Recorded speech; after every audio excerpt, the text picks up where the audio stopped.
নওশাদ আর কাসেমকে এক গাড়ি পাল্লায় মাপবেন না, খবরদার খবরদার, এক গাড়ি পাল্লায় মাপবেন না। আমি লক্ষ্য করে দেখেছি, আমিও তো খুব সেনা মাল, আমি মোবাইল করে দেখেছি নওশাদ বাংলার শুধু মুসলমানদের হৃদয়ের জায়গা করে নেয়, আমার হিন্দু ভাইদের হৃদয়ের জায়গা করে নিয়েছে।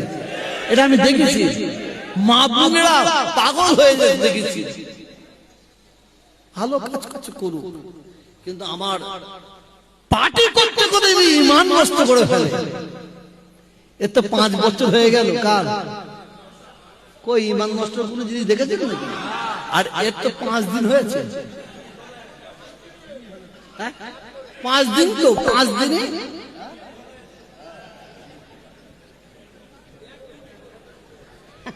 কি ডুবি, কি কি কি